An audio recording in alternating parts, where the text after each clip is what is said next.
he puts his hand on me and goes, the Lord is saying 2 passages out of the Bible to me that he says that you need to hear before you leave. And they were the exactly what I'd written. And I remember reaching in my back pocket where those are because I hadn't taken them out of my pocket all day. And I did this stupid thing where he started praying him and I put it in my hand and I shoved my arm up into the air like I was like, victory! And I remember John and Sonia Decker, who are the small groups leader, John just slaps his hand. He's like, that was the word. He's out of here. I'm Geoff Matero, and you're listening to At the Table. You know, I believe when we gather and share stories of what God has done in our lives, it feeds our spirit and encourages our faith. So sit and enjoy as I speak with Christians from around the world as they tell stories about God and the amazing things He's done. To get notified as soon as a new episode is released, please click the subscribe button. We'd also love to hear from you. So leave us a review on whatever podcast listening app you use. And without any further ado, let's get to it. Welcome to At the Table. Today, because I'm getting ready to have a bunch of individuals from YWAM on my show, I figured that we would talk about YWAM. And why don't you tell everybody what YWAM stands for? Youth with a Mission. Or Young Women After Men. Yes, we arrange marriages. Totally going to be my second. I almost went there first. And then I was like, no, respect. Respect for YWAM. Yeah. What is it? Youth without money? Mm-hmm. Youth without any money? Yeah.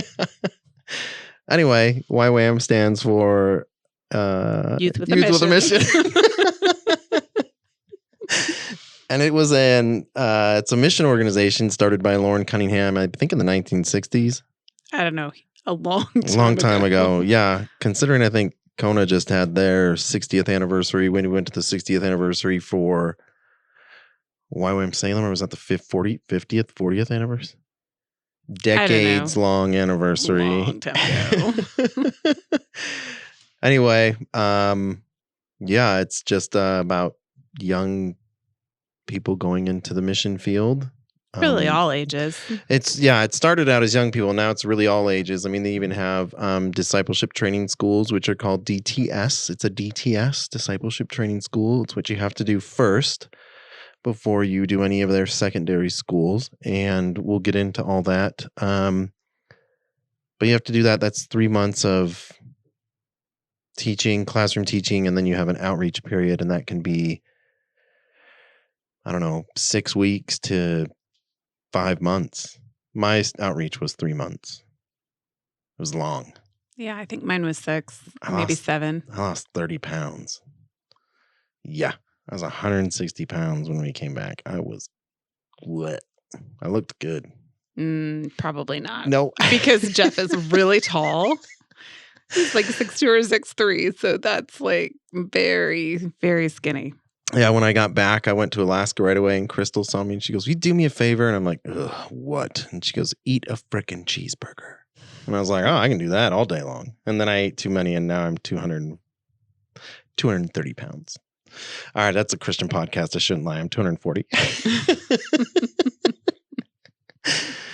Anyway, so we're just going to talk about how we came to do YWAM and how that's played a role in our lives and how it still plays a role. I did YWAM in 2006, and I still do volunteer work. We just finished. I kind of here and there helped with some editing and in some instruction and help with their creative media communications course in Kona, Hawaii. Remote. I didn't get to go, whatever. But I get to go soon. That's exciting. Totes. I know. But anyway, I wish you guys could come too, but whatever. It's dumb that you can't. Anyway, so we're just gonna share the stories of how we came to be in YWAM, and these to me are, for me, the way that I look at this time in my life when I first started was, these aren't, that you can call them faith stories or whatever, or, But I think it was just moments where I needed to really learn how to trust the Lord, right? And that comes from when I was praying, that understanding of faith and trust came from when I was praying for Emerson. And the Lord was like, I want you to start praying. Like, I was like, Lord, how do you want me to pray for Emerson? Like, what should I say? And he'd be like, Emerson is our son. Oh, yeah, he's our son. He's our 6-year-old. And he goes, I want you to pray that he's going to be a man of great faith. And I was like, great. Yes, God, I pray Emerson would be a man of great faith. And he goes, yeah, I don't want you to pray that. And I was like, well, you literally just told me to pray that. He goes, no, I want you to pray that he's going to be a man of great trust, you know, and because a byproduct of trust is your faith. And I was like, oh, great. Okay. So, Lord, I pray he'd be a man of great trust. And I was like, who's he going to learn that from? And he goes, his dad. And I was like, ooh, no. So anyway, yeah, so as we share these stories, we're not telling him to say, hey, look at us and these incredible things we did. These are all just real testaments of how incredible the Lord is. I was reading Psalm 37 the other day. I think it was yesterday, right? I don't remember. I talked to you about it, but it talks about how the Lord is concerned in the everyday details of our lives. It's in Psalm 37. That's all I know. I don't remember what verse. It's in there somewhere. People go read your own Bibles. Anyway, so, yeah, and that's really what these are. So I'm actually going to let Brittany go first again. Go first with my story? Yeah, share it. Because mine might be a little bit longer. So you are much more of a talker than I am. There is no doubt in that. What are you talking about? That's not an art. Right. Well, and we're both really tired. It's 9:00 at night when we're doing this. So if you hear snoring, I've fallen asleep. It's probably once again. Brittany. During his long-winded story. What is that long-winded?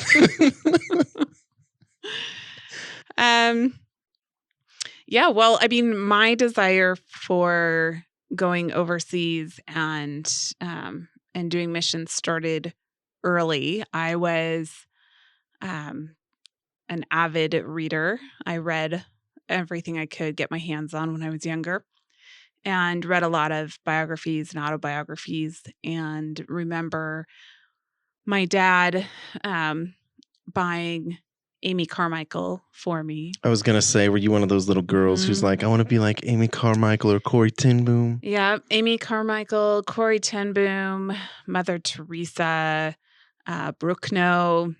That's the only one I don't know. All of those books that had to do with, people going over and living lives overseas and a lot of times being in persecution. And, who's Bruckner? South America. No, that's Bruchko. Whatever his name is. Anyway, that book. Which is free on Amazon if you guys need to. It's a really good book. It's called Bruchko. Yeah, we can't pronounce it. Yeah. But I did it pretty good. But it's good to listen to if you can find, like, on Spotify, Aboriginal drumming sounds and then read Bruchko, because that's what Neil and I did when I lived in Texas. Added a whole different perspective. Yeah, it was really good. So anyway, going back to my story. Sorry. So when I was young, I used to read these books, and it just gave me a desire to go overseas and love on people. And so, that was really, birthed in my heart from a very early age. And so actually when I was a senior in high school, I went to a Christian school. We had some guest speakers come who were missionaries with YWAM in Romania. And they did a huge presentation, slideshow. Fancy. That is how old I am. It was an actual slideshow. But as they were sharing their stories and I was seeing these pictures of these kids, I was just like, I have to go. I have to make a slideshow. I have to make my own personal slideshow. Yeah. So as soon as they stopped talking, I actually went up and said, I'm supposed to come. I'm supposed to come to Romania. And they said, well, that's great. You can do a season of service. An SOS, season of service. In the military, that means something completely different. Right? So I worked really hard. I saved up all my money. And 3 days after I graduated, I was on a plane to Texas where we did a couple days of immersion training. And then I was heading off on a plane to Romania to do a season of service with these YWAMers. And So it was YWAM. it was YWAM. Where in YWAM was it? Well, it was out of the base. The Texas base was the... Tyler, way to hit the microphone. Yeah, thanks. Tyler, Texas was where we did our initial training. And then from there we went to Cluj-Napoca, Romania. Where's that? Somewhere near Transylvania. I wonder if that one's still there because the Tigamoresh. Oh, yeah, no, it's huge. It had like 3 million people or something. No, not the town. I'm talking about I'm talking about the base, not the people. Oh. Not the town. It was a really tiny base. I think there were 5 staffers when I was there. So it was very, very small. And we spent the summer serving at orphanages and doing skits on the street and talking to the gypsies. And the classic YWAM skits. Which ones did you have to do? I don't even remember, but they had like arm gestures. That's one thing that you'll get when you go to YWAM is you'll get wonderful acting classes on how to do skits. Oh, man. We made some kid cry in India when we did a skit because I was in all black. I had a beard and my hair was long and I had my black beanie on. And I scared the children because I was the devil in the skit. Way to go, YWAM. Scaring all the little Indian kids. I love it. Yeah. I mean, it was really life-changing for me. You know, we would go into these orphanages and be with these kids who had probably never been held before. And so you would go in and they literally would swarm you. Like you would have to sit on the ground because they would be on your shoulders and in your lap and touching your hair. Touching your hair was a big one, yep. And, you know, they all rocked back and forth. They all, you know, had a very hard time. Like they just couldn't stop moving because, you know, they were so used to kind of all that self-soothing. And we learned that in that particular area, many of the kids actually had families. So it wasn't that they had been given up because, you know, they had families that just didn't want them. But at the time, Ceausescu had been overthrown and, you know, these families were living and they would have 10, 12 people staying in a 1-bedroom apartment.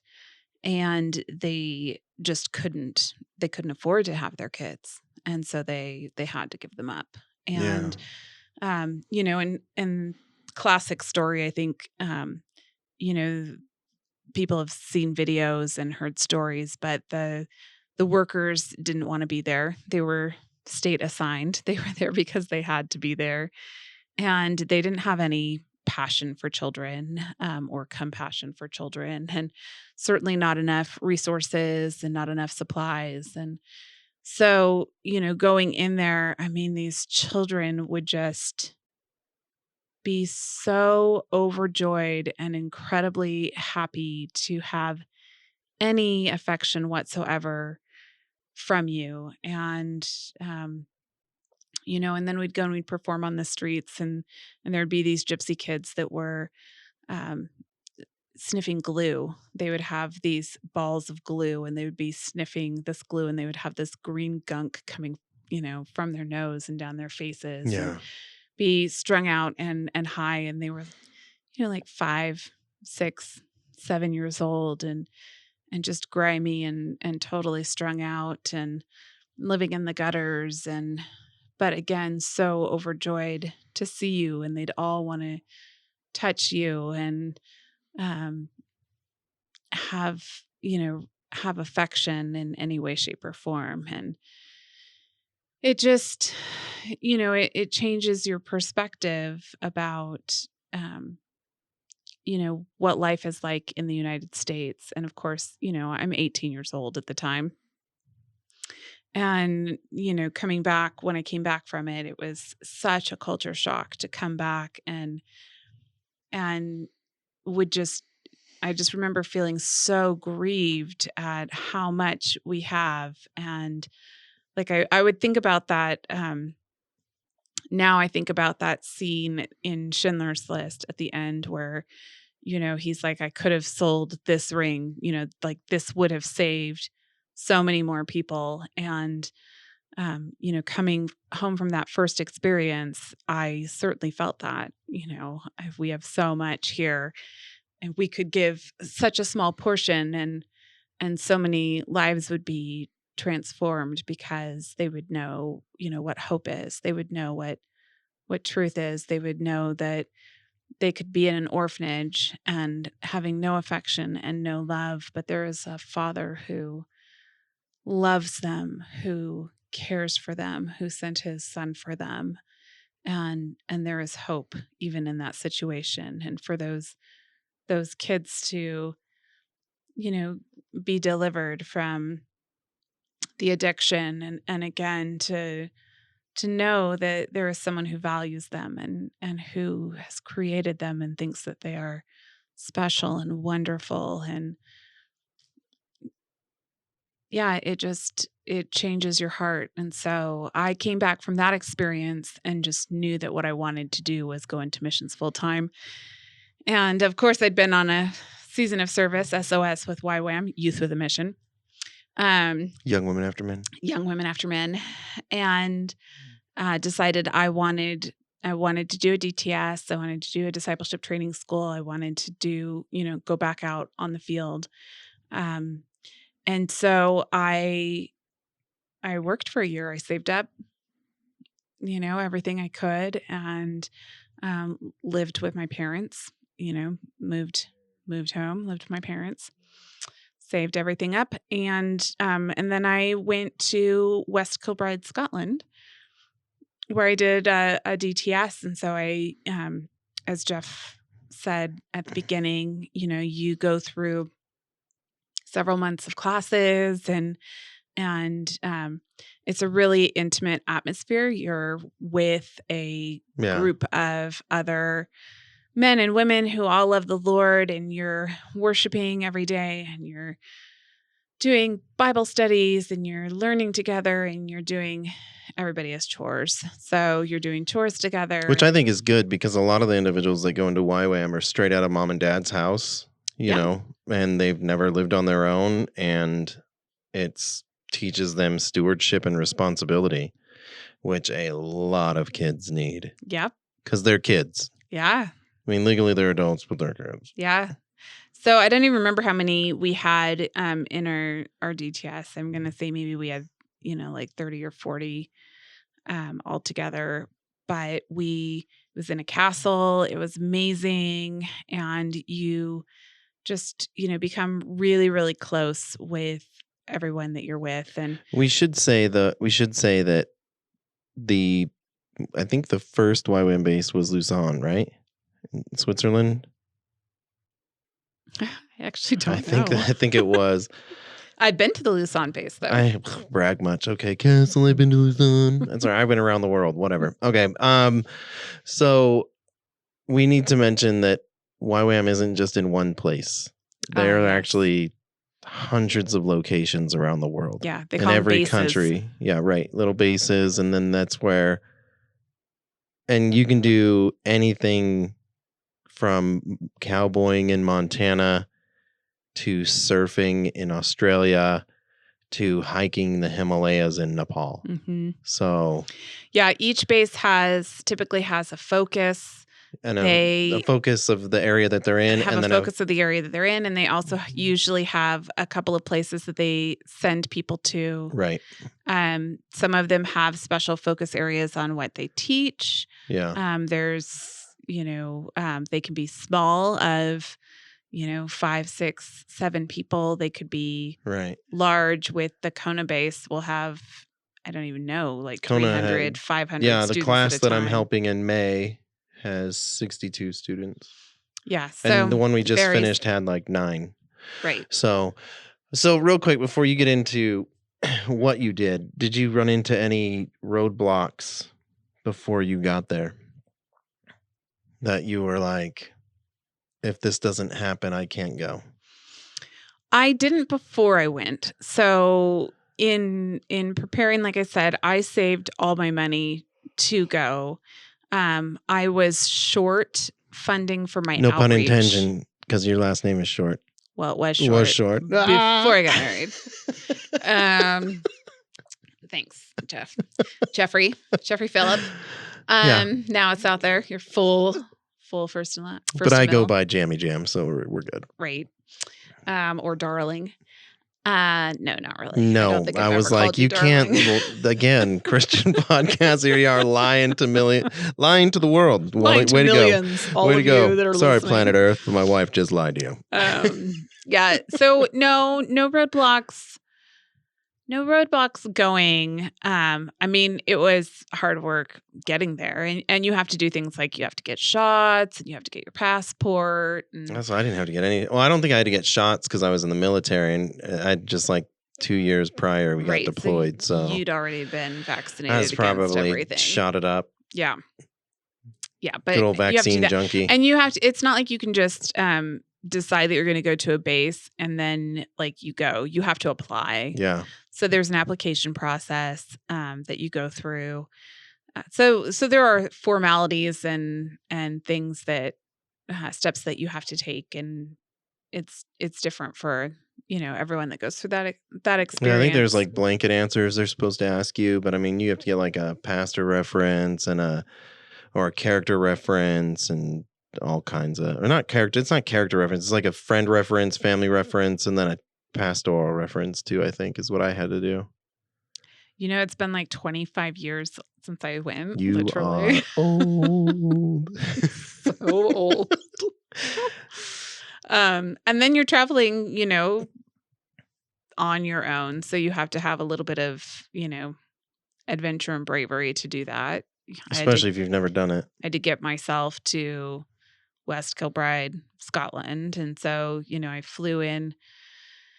I don't even remember if I flew into London, and then I think I hopped a smaller plane to Glasgow, and then I had to take a bus. They didn't pick you up in Glasgow? They did not pick me up. What? I had to make my way to the West Kilbride.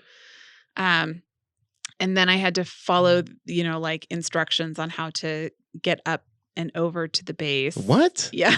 They picked me up at the airport and I walked through the gate and there's good old Jeremy Slough yelling, G. Hasselhoff. I've never met this gorgeous looking Fabio looking guy and he's calling me G. Hasselhoff, which I've gone by almost 20 years now. Yeah, that was not my experience. That was my experience. And I'm like, Jeremy, you are gorgeous. Yeah. I mean, I do remember that once I got there, they were very welcoming and, it was all very exciting, but yeah, I had to get myself there. It's exciting until you start going into classes and the Lord's like, hey, let me put my finger on this thing. I was going to say it's exciting until you have kitchen duty and then... Oh, I didn't care about that. I came from the military, so YWAM for me was like this vacation almost. I mean, it was in the sense that I got to travel and I had less restrictions, right, than the military. And when I got there, people were like, this is ridiculous. Why do we have all these rules? And I'm like, y'all are grown-up babies. Like, shut up. I went vegetarian because they served so much mutton. And I've always been a little bit picky about my meat. I don't like fat on it. And it was gristly meat, a lot of it. And so I just went vegetarian. The Lord created you high end for a reason. I know, right? That's what I'm talking about. Yeah. You're so gorgeous. I love you, baby. So what were some of the hangups that you ran into once you were there? Well, I think that I've said this a little bit in that I was kind of a hoity-toity Oh, you were a Christian. snoot. I was a little bit of a snob. Yeah, we would not have hung out. So, I had who I remain in contact with and friends with. I had a roommate who I think I was kind of a jerk to her because, like she was very, very chatty, and looking back, I'm like, oh my gosh, she was so much fun. But at the time I was kind of snobby, and You're I would like, be I'm like, here for God. I'm I'm to here for learn." God. Yeah. And I am here to get enough sleep that I can be awake for God. Nothing has changed, everybody. Just so you know. That still remains the same. So, I think I struggled a little bit with just myself, having been, having these expectations of myself and of other people. I really think I was a little bit of a jerk. Sorry, Emily, if you ever listen to this. I'm sorry, Emily. So I definitely, struggled with that throughout my experience actually in YWAM, because even, when I went on outreach, um, I just, I've always heard from God really easily, like heard the voice of God very easily. Um, and I think I just kind of at that age felt like I was better than a lot of those around me, You probably because were. No, I'm just joking. I was definitely not. And so I was, I did not always treat everybody with grace and with kindness. And I was very black or white. So if you had struggles, or you were failing in any area, or not even failing, but if you were just being a person like we are, I kind of looked down on it in some ways of, like not meeting my expectations and kind of setting myself up in the place of God in some ways. I think we've all been there. Holy cow. Yeah. And I mean, certainly, we talked about this on the first podcast, I think, I really was humbled going through some experiences in my late 20s, early 30s that changed my perspective a lot. But at the time, I think I missed out on some things because I went in there just thinking, I'm the cat's pajamas. yeah, I'm the cat's pajamas, and God talks to me. And I was raised in the church. Like, I know so much of this. And y'all be stupid. I know everything. You guys are teaching me things that like I've known for like ever. You still do that. I'll come into the room and be like, oh my gosh, Brittany, listen to this. And you're just like, mm-hmm. Yeah, my dad taught us that when we were kids. I'm like, whatever. I have the bomb of a dad. I can't help it. Like I was really, amazingly blessed in having a dad who, your dad really slaps. Really. That's what the kids are saying now. It's my dad slaps. Your dad slaps. Yeah. I mean, he just, he sewed into us. And, like even in the times when I haven't been near God, that has still been right there, beside me. How old's your dad now? Was it 76? 70 something. Yeah, text 70 me. amazing. Yeah, 70. Oh my God. Welcome everybody to the point when Brittany thinks she's super funny and laughs at her own jokes.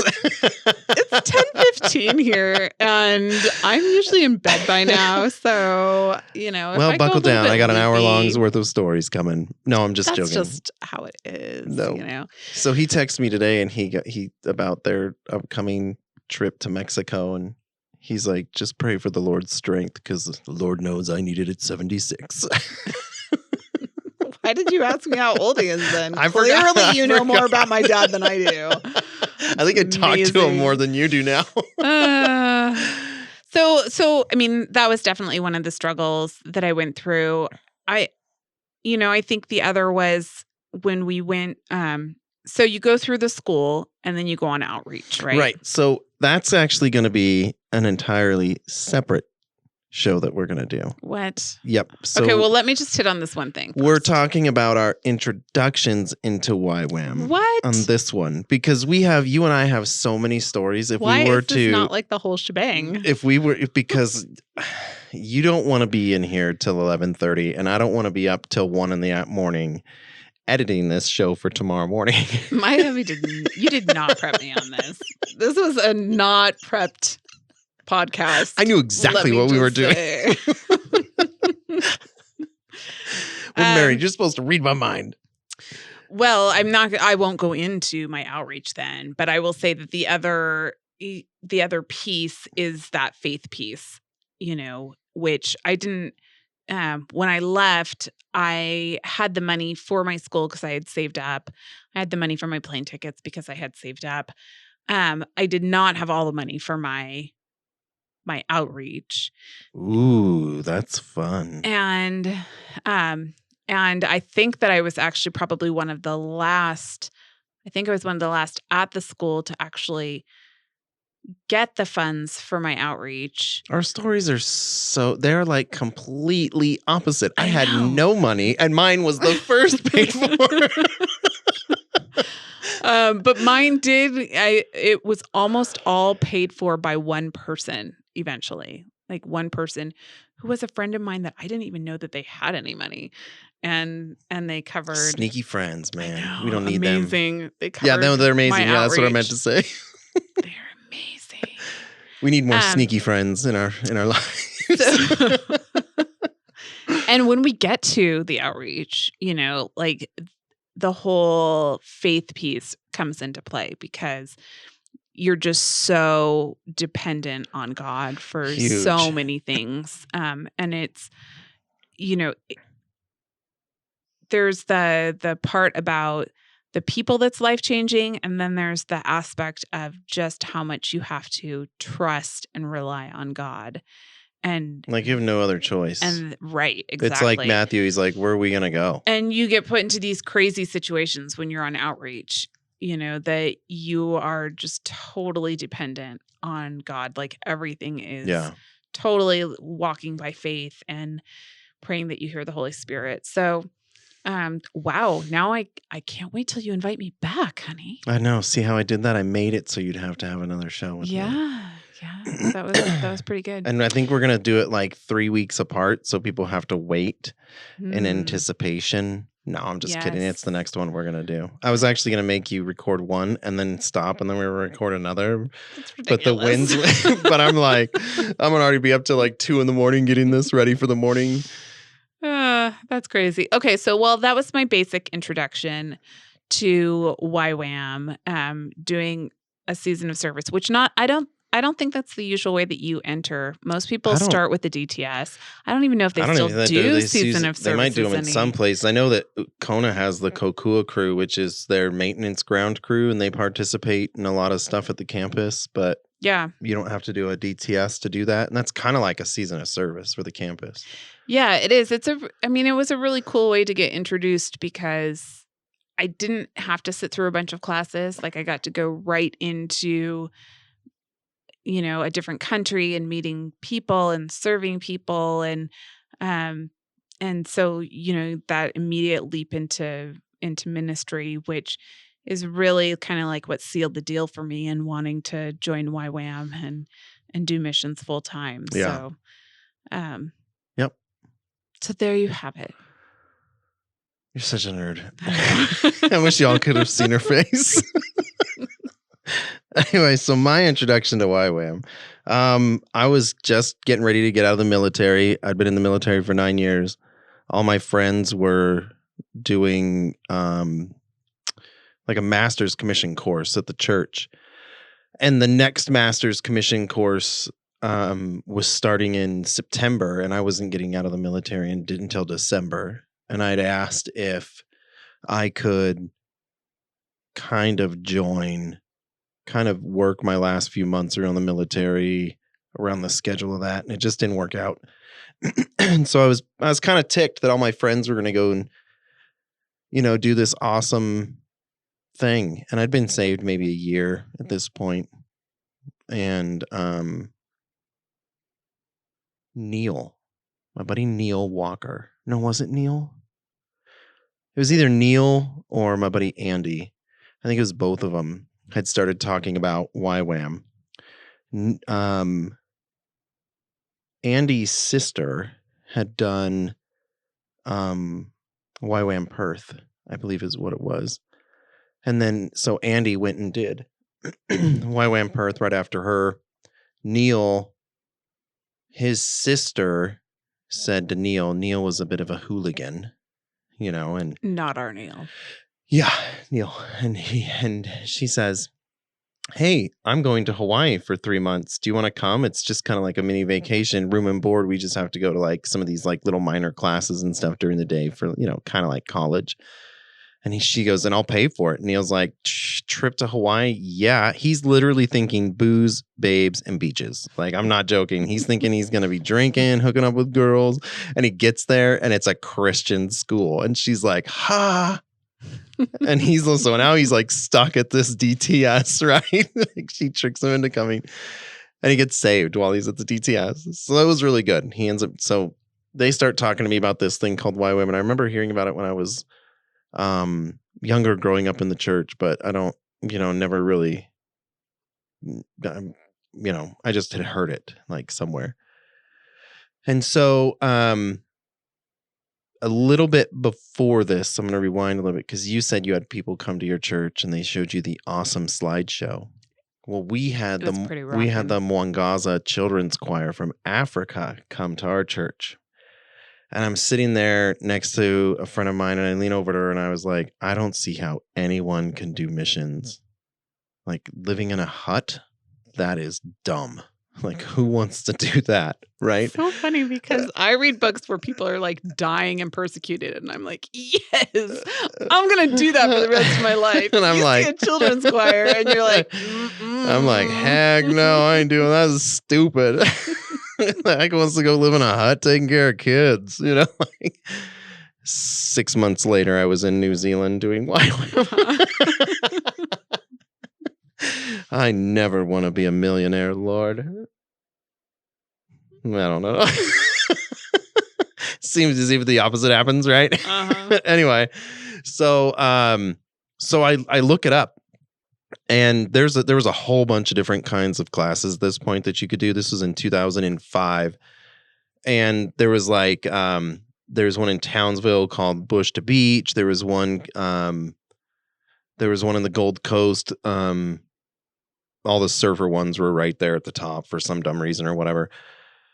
But when I opened it up, the one at the top said around the world in 80 days, right? But I scrolled through. I went and looked through and all of them, a couple of them, and I'd seen that around the world in 80 days was in New Zealand. And the reason I looked at that was because I love the Jackie Chan movie Around the World in 80 Days. That is legitimately why I looked at that DTS. I was like, I love Jackie Chan. Let's see what I would totally have called that. Let's see what this one's about, right?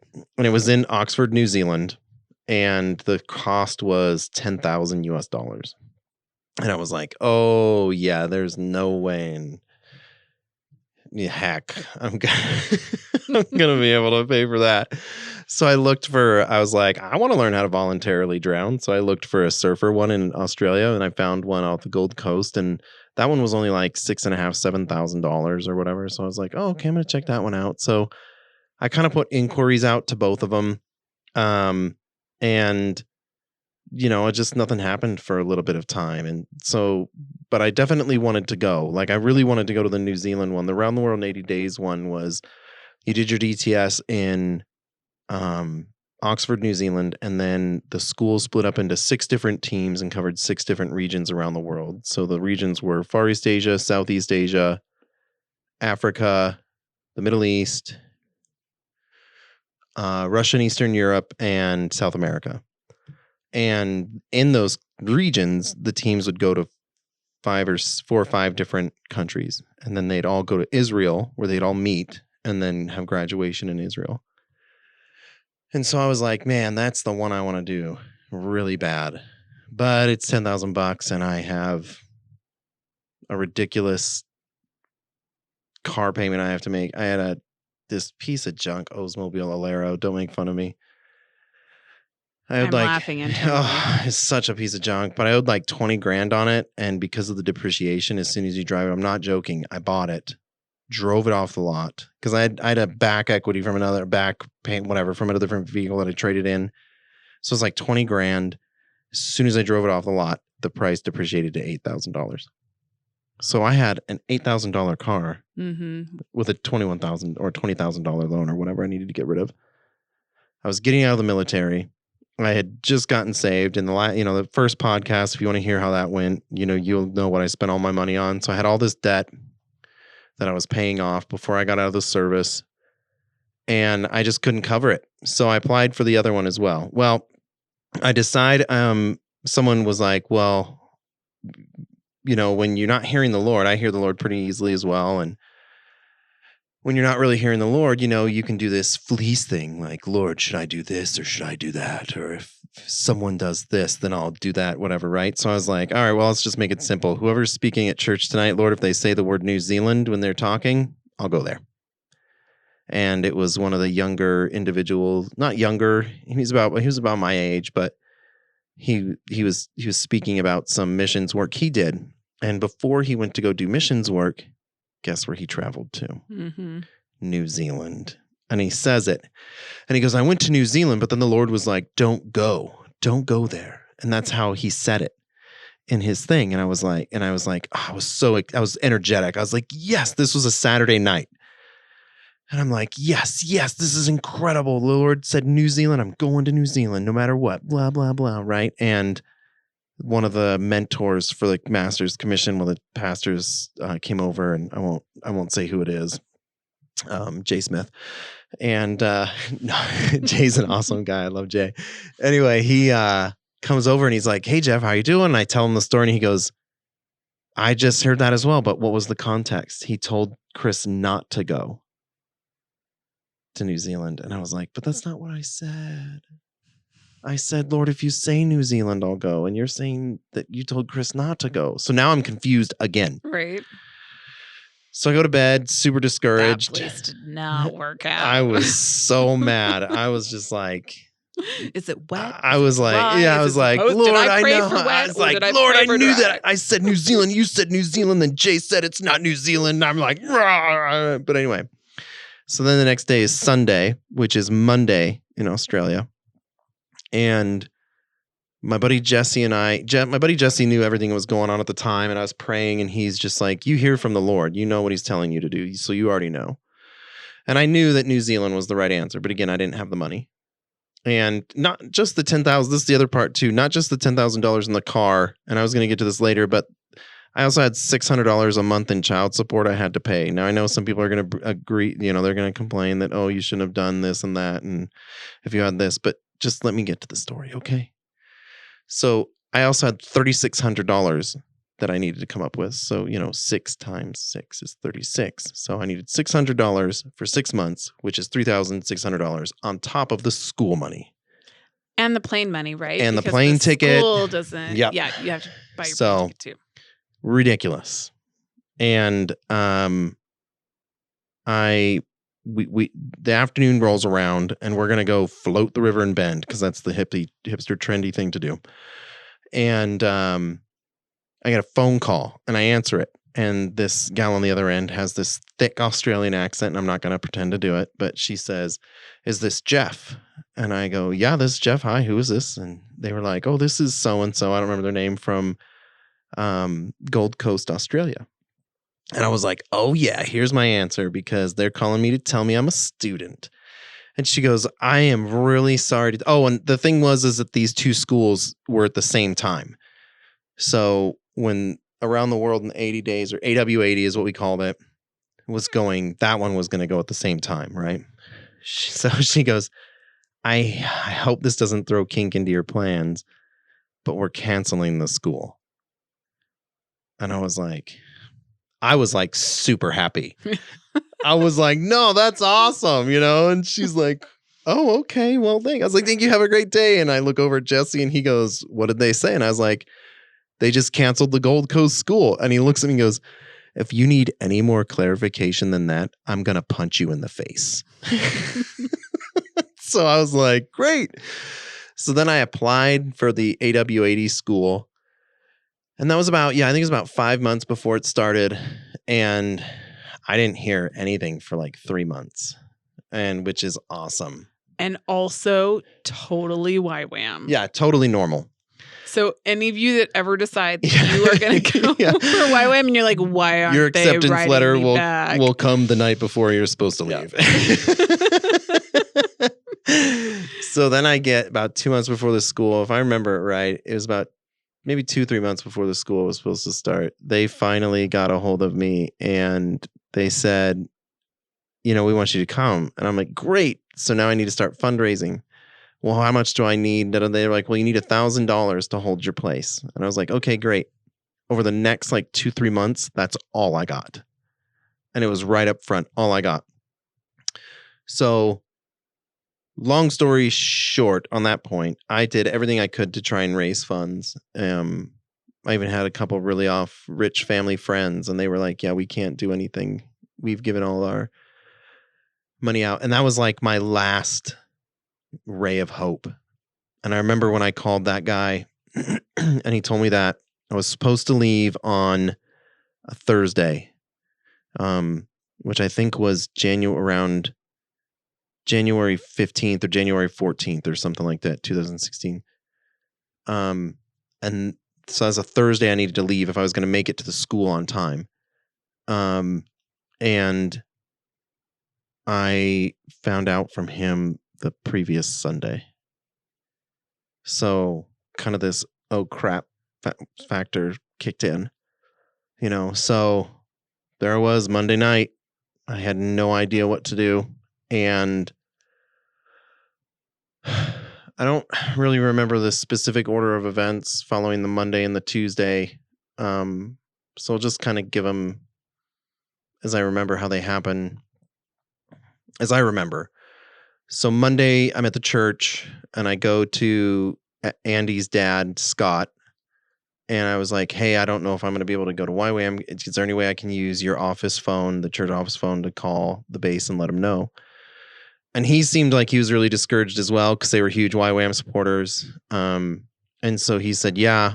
And I went to the office and I called, and the school leader, Josie, answered the phone. She'd eventually become my outreach leader. Spoiler alert, I end up going. But since we're talking about YWAM, yeah. I don't think that was a spoiler for her. Okay, well, I'm just putting that out there. Yeah, I heard. I wrote a book about it, and I heard I get to go. Anyway, so I call her on the phone and I tell her what's going on, and that was Sunday night. Sorry, that was Sunday night. So I'd got the word on Saturday. Sunday night, I went to the church and I called, and that was Monday morning. And that was the first day of staff training for the school. Like I'd called like an hour after staff training started. So no pressure on them, right? So I said, excuse me.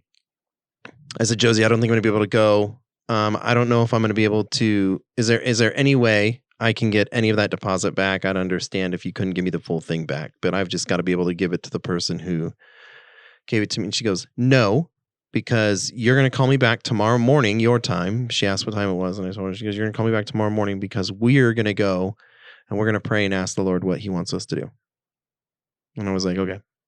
So I went, I remember the next day, Monday night, I go back to the church, and I'm out of the military at this point. I'd just finished. I'd worked for a month for a friend of ours who owned a cabinet company, and that Saturday was my last day. So now I'm just packing up the house, like my stuff. I'm just thinking, okay, if I'm going to be going, this is Monday. I'm going to just start packing stuff. Like I didn't have a ticket or anything. I was just going to start arranging to go.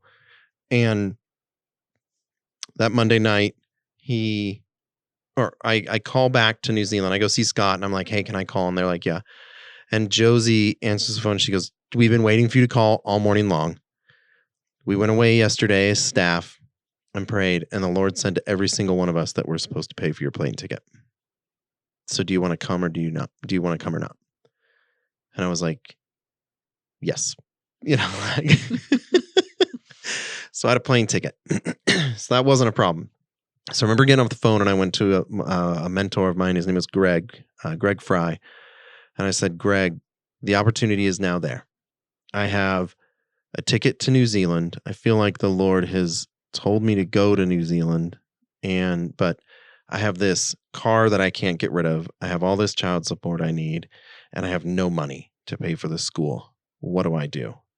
And he was like, well, then you just ask God, do I stay or do I go? That's all you say. Lord, do I stay or do I go? Because if he says go, when it gets hard and you don't know what to do, that's the word you stand on. You said, God, that I was supposed to come here. And he goes, and if he tells you to go, he's going to take care of all those other things. And that's all Greg said. He's like, so the only answer, you don't need answers to your car. You don't need answers to your child support. You just need to know if the Lord is saying yes or no. So I went home and prayed the next day, that morning. And I felt like the Lord had said to go, right? Like I felt like he'd said to go. And I remember I had small group that night. So I said, okay, Lord, if I believe you're saying go, then you're going to take care of my car. So what should I do? And I felt that I was supposed to look in the phone book. This was when phone books existed.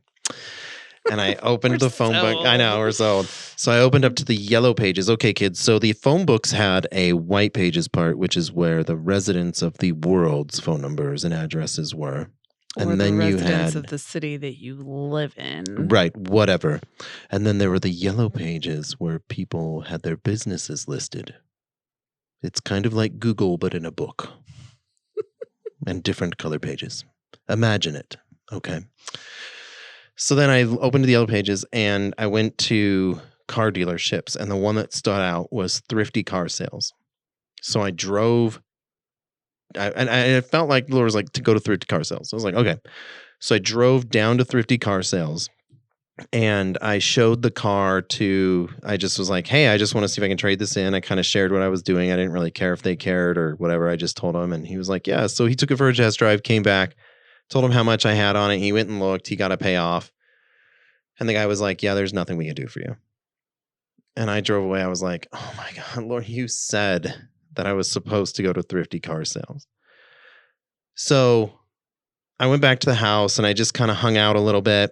And the other thing that I was really, I'm trying to figure out the car, but I'm also trying to figure out, I have this mentality that, okay, Lord, you told me to go, but I'm not going to go unless you give me $3,600 in the next 3 days to pay for child support for Daniel.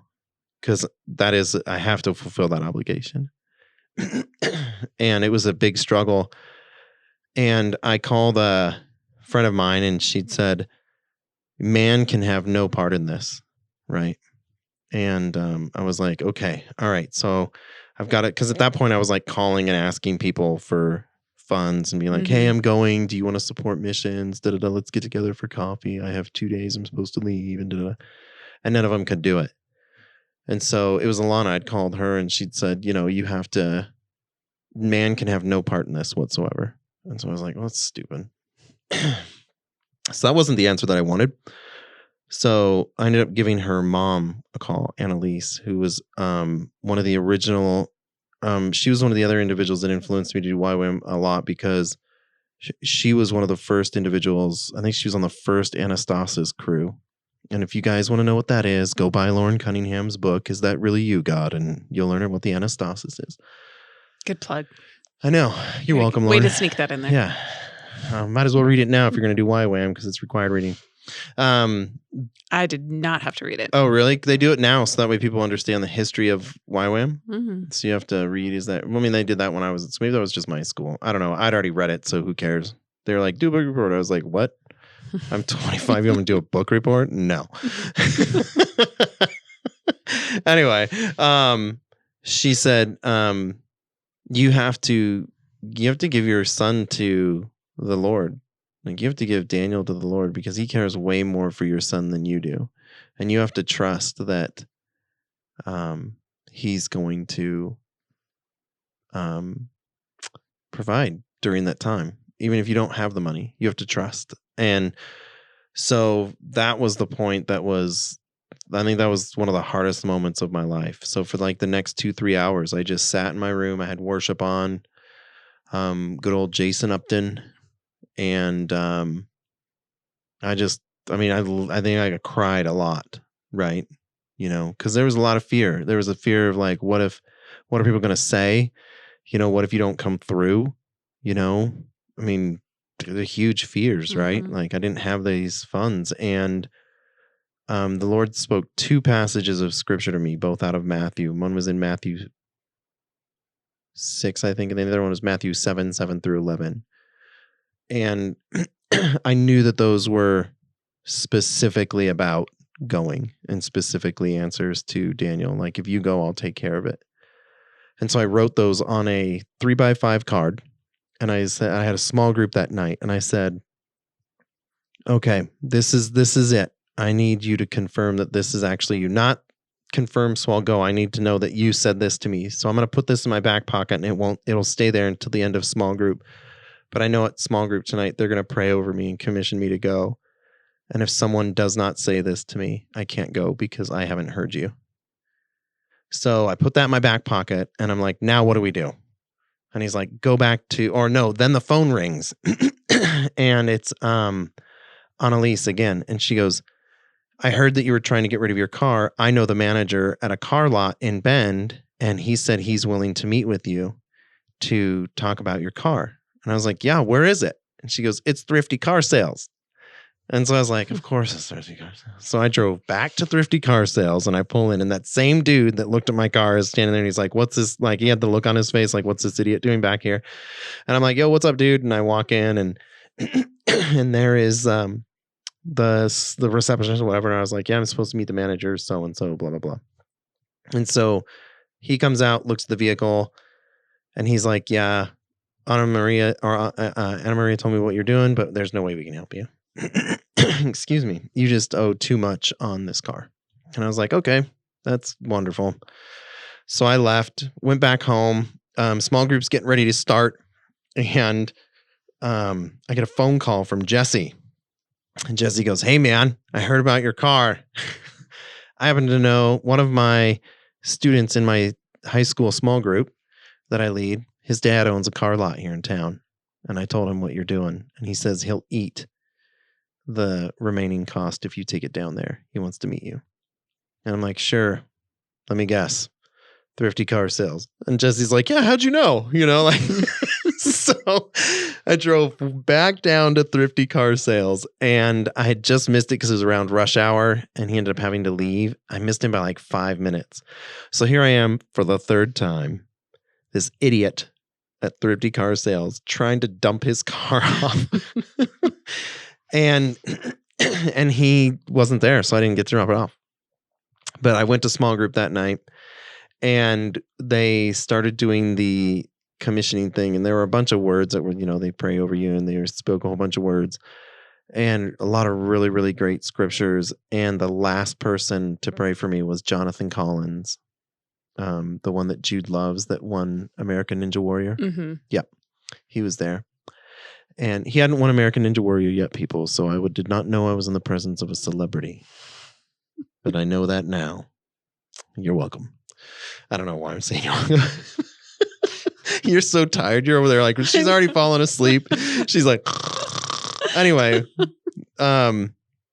he puts his hand on me and goes, the Lord is saying 2 passages out of the Bible to me that he says that you need to hear before you leave. And they were exactly what I'd written. And I remember reaching in my back pocket where those are, because I hadn't taken them out of my pocket all day. And I did this stupid thing where he started praying him, and I put it in my hand, and I shoved my arm up into the air. Like I was like, victory, like. And I remember John and Sonia Decker, who are the small group's leader. John just slaps his hand. He's like, that was the word. He's out of here. And so that was Tuesday night. And I had some other funds come in that night, which was pretty miraculous.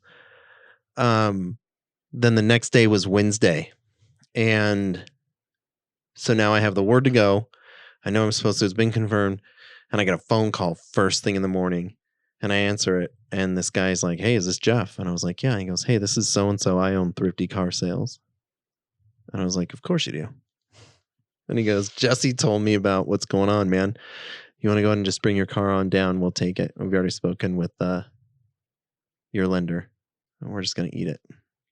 And I was like, yes, sir. And so I drove my car down that morning and dropped it off. $20,000 car worth $8,000 taken care of. Plane ticket. And Thursday I got on the airplane and flew to New Zealand. So awesome. Mm-hmm. And I had a little bit of money come in. I think I'd only had like $1,400 come in, but I had to pay some debts. I felt that was to pay for a couple of debts that I'd had with individuals. That was important. And so I had no money for my school. And so I remember being there, and in the first week you meet with the financier. And this is not a joke. The guy's name, who was the accountant for the school in YWAM, his name was Bill Rate. Bill Rate. Yep. Think about it, people. It is funny. Bill Rate, and he's the one taking our money. Anyway, so I met him, and he's like, yeah, this is how much you have to pay, and that was the first week. And so I wrote support letters, and out of nowhere, money just, people I didn't even know had sent money, and they paid for I think it was about 3/4 of my DTS, but I had no money for my outreach at all. And I think it's by like week 3, we had to have it all in, because they have to arrange the around the world tickets and then pay for them. So you have to have your money in pretty early. So I'm like, week 3 is around. I'm going in. I'm like, all right, I'm going to go see Bill. I have no money, but I'm going to make it look like I'm proactive, right? I was convinced that the Lord, I remember Greg Fry said that the Lord wants you to go to New Zealand. So if he wants you to go to New Zealand, he'll say, do I go? Yes or no? And I was like, well, the Lord's already been to, I literally said this to him. I was like, well, the Lord's already been to New Zealand. And he goes, well, maybe that's just it, Geoff. Maybe he just wants you to see it. Right. And it was that kind of thinking was just really foreign to me, right? Like, maybe God just wants to take you somewhere because, he knows you'll have fun, and I remember thinking that the Lord paid all this money, arranged all this to happen just to teach me a lesson on listening to him better. And I was going to be humiliated and sent home. That's what I thought. So I went in there the third week or fourth week, I don't remember. And I walked in, I was like, all right, Bill, give it to me. I'm ready. I'm ready to write my supporters and everything. He goes, no, let me ask you a question first. And I go, yes, sir. And he goes, well, first thing I have to say is that your school and your entire outreach has been paid for. So my question to you is, what do you want to do with the excess money? And I was like, give it to somebody who needs it? And he goes, okay, great. We'll do that. We'll give it to these people. I was like, yeah, whatever. And then he goes, yeah, so that's it. And I looked at him and I was like, can I hug you? And he's like this proper like British guy, and he gets this big old grin on his face. He's like, yeah. And I came around the desk and gave Bill Rate a big hug. Bill Rate, our accountant. But yeah, that was it. I just had to trust that he was going to take care of it. And then the other side of it, and also I wanted to share this when we talk next week, because I think the stories that happen around faith and trust during our outreaches and times in school are important. But it's been a big part of the story so far is when I got there, the Lord said to me, I'm going to tell you who's going to pay your child support, who's going to pay that support a week before it happens, but you can't tell them that that's who they are. And that's, sure enough, that's how it happened. A week before the first came, he'd say, so-and-so is going to do it. And I would just sit and wait. And then on the first, and there's no ministry of hints either, like, so do you have $600 lying around? There's no ministry of hints. Hey, have you heard that I owe child support again? Have you heard that I am waiting in faith for help? Yeah. So yeah, again, no ministry of hints. It was literally just, Geoff, keep your mouth shut and watch me do what I'm going to do. And sure enough, the night before the first, they would always do it. And one of those was in the middle of Faith Week, which is something that we'll talk about. But we were dropped off in the middle of nowhere to hitchhike.